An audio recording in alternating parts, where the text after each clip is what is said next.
Assalamualaikum warahmatullahi wabarakatuh. Nama saya Muhammad Al-Habsyi dengan NIM 24066061111154. Yang nomor 1, awal-awal mohon maaf dulu, saya agak terlambat mengumpulkannya karena saya lagi di luar kota dan juga insan mahal kota wa nisyan.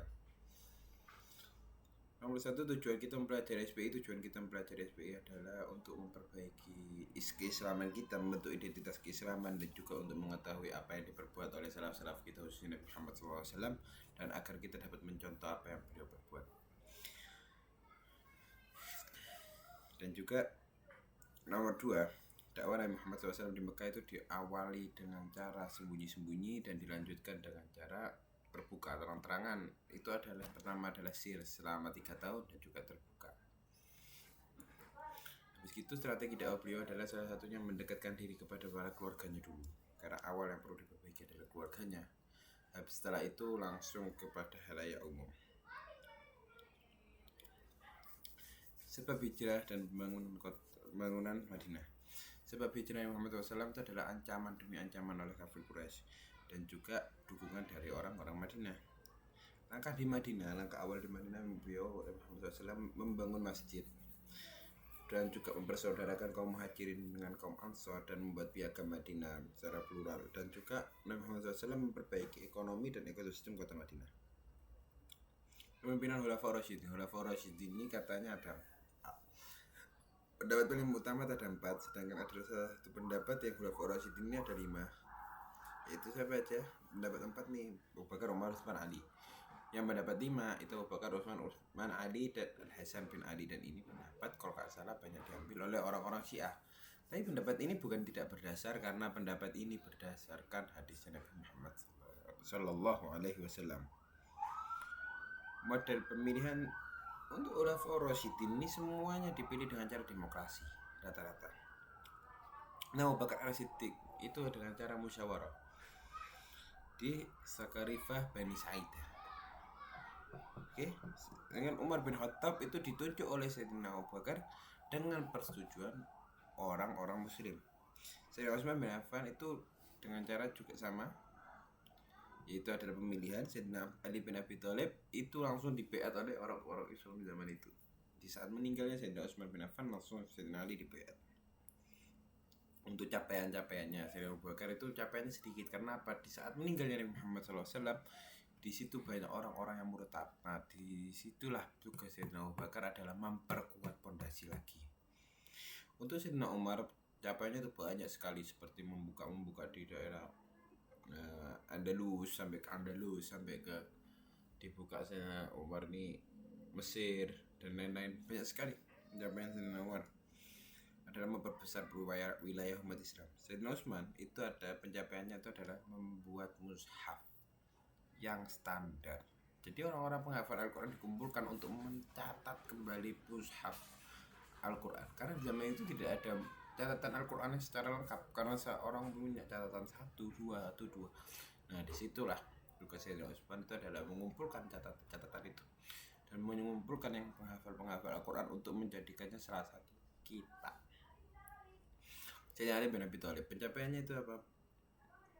Sedikit sebenarnya Sayyidina Ali bin Abi Thalib sini pencapaiannya, karena itu lagi maraknya fitnah dan peperangan seperti perang Siffin dan lain-lain. Jadi pencapaian Sayyidina Ali bin Abi Thalib adalah menjaga persatuan di tengah konflik yang banyak. Itu perang Siffin. Nomor 5, perang Siffin dan Tahkim. Itu perang Siffin itu adalah konflik antara Sayyidina Ali dan Sayyidina Muawiyah bin Abi Sufyan terkait pembunuh Sayyidina Utsman bin Affan. Kenapa? Karena Sayyidina Muawiyah itu tidak mau, harus cari siapa yang membunuh Sayyidina Utsman, sedangkan Sayyidina Ali bin Abi Thalib sabar. Karena di sini banyak fitnah, banyak peperangan, kita damaikan dulu ini, baru kita cari pembunuh Sayyidina Utsman. Jadi seperti itulah, karena perbedaan pendapat mereka akhirnya berperang. Tahkimnya itu karena strategi daripada Abu Musa al-Asy'ari dan juga Amr bin As untuk mengangkat Al-Quran di atas kepalanya, itu tahkim. Dampak dari perang Siffin itu munculnya kaum Khawarij. Itu adalah dampak daripada perang Siffin.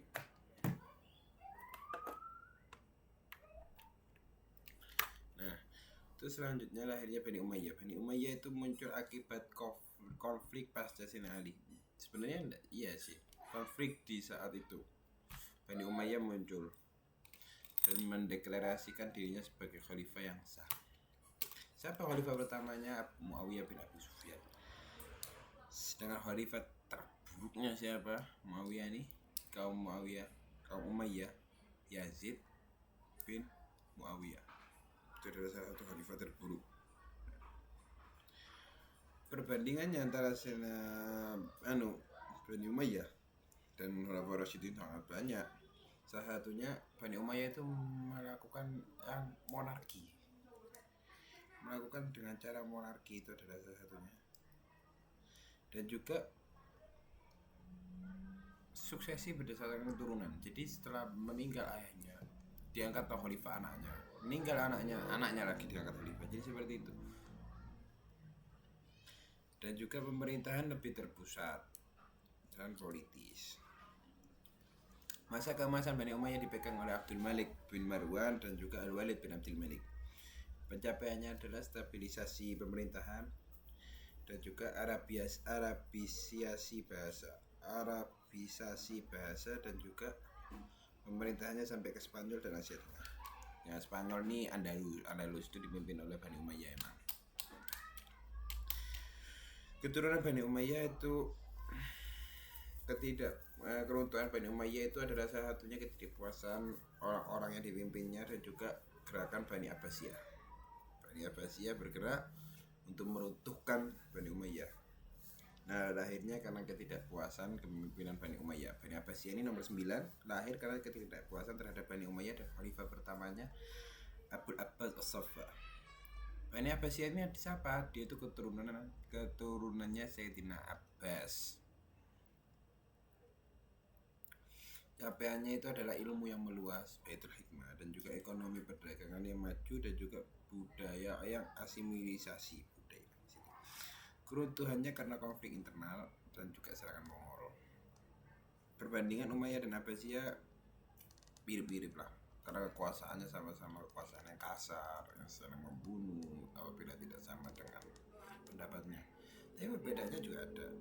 Umayyah itu ekspansinya luas dan stabilisasi awal. Kelemahannya itu adalah diskriminasi sosial dan juga monarki keras. Abbasiyah ilmu pengetahuannya kompleks, administrasinya bagus. Sedangkan kelemahannya wilayahnya terpecah dan banyaknya konflik internal di situ. Sekian dari saya. Assalamualaikum warahmatullahi wabarakatuh.